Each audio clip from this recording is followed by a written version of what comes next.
On April 13, 2011, Katie Michelle Coy showed up at her friend's house announcing that she had just given birth. She wasn't wearing any pants when she arrived in Shelly Lindsay's driveway. She was sitting on the placenta and other female organs inside her car while holding the baby in her arms. Coy was honking the horn. Lindsay came out and called for an ambulance when Katie announced that she had given birth.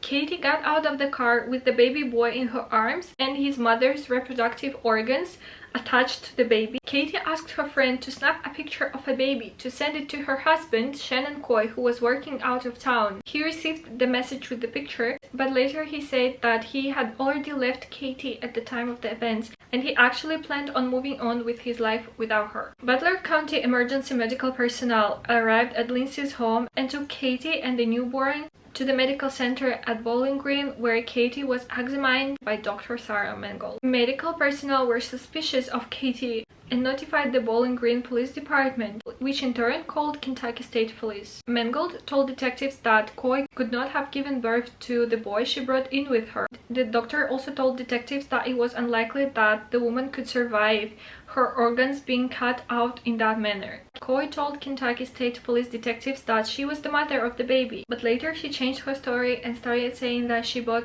the baby from someone named Ashley and paid for him $550. While detectives were talking to Coy, other detectives from Kentucky State Police traveled to her house and to Ashley's house to check if there is an actual mother of this baby, and they also secured the car in which she, as she claimed, had given birth to this baby. And then Katie was taken to the police station for questioning because it was actually very obvious to everyone that she's not the actual mother. During questioning, Katie agreed to take detectives to the location where she said she bought the baby from Ashley. And while she was busy with the detectives at that location describing the events, which actually never happened, other detectives were looking through her computer and through her Facebook page, and they found that she had been friends with 2 pregnant women who had passed the 30-week mark in their pregnancy. Police checked the welfare of the first woman, who was alive and safe, and the second woman was Jamie Stice.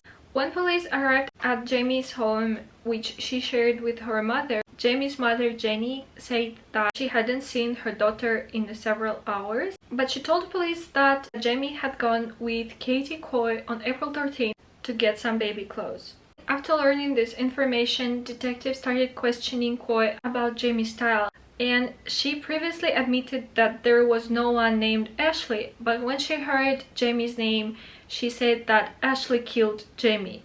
But then it got a little bit confusing because she said that she is Ashley and the detectives will never find Jamie's body. After saying this, she of course was placed under the arrest, and eventually she agreed to take detectives to the place where she left the body of a young mother. And the 21-year-old mother-to-be was found face down, covered in dirt in the wooden area. Katie told detectives that she had suffered a miscarriage a few months ago, but she withheld the information from her friends and relatives, and she kept pretending that she was pregnant. She even stole a sonogram photo to help back her claim. In recent weeks, Katie disclosed her miscarriage to her 13-year-old daughter and asked her help in kidnapping a baby, but then she turned everything into a joke. She also asked her 14-year-old son to help her commit the murder, but both children refused to participate in such horrific crimes.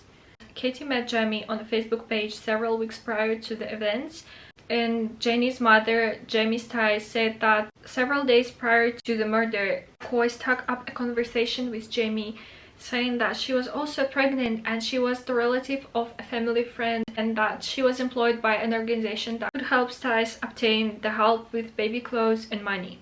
Jenny Stice believes that Katie had planned all along to take the baby. Katie used a stun gun to attack Jamie, drove her to the wooded area, where she used a drywall knife to carve Jamie's baby boy from the mother-to-be, removing Jamie's ovaries, most of her uterus, and the placenta. Just to clarify, Jamie's son survived this horrific attack, and although he was born 5 weeks prematurely, he is still alive today and lives with his father. In the courtroom, Katie appeared rather emotionless and she only cried when the evidence against her were presented. She pleaded guilty but mentally ill, which is how she avoided the death penalty. She was sentenced to life in prison without the possibility of parole, and now she's still serving her sentence. So that's pretty much the whole story. Let me know what you guys think. Do you think the sentence is fair, or you would rather vote for the death penalty in cases like this? Feel free to share your thoughts and opinions in the comment section, and I'll see you in a few days.